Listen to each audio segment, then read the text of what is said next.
What's happening is that the net is closing in on Qatar.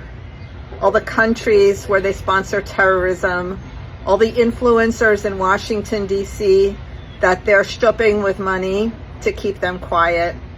This isn't a war between Jews and Muslims or between Muslims and Christians. This is a war between terrorists and everyone else. Call a congressman and have that call answered.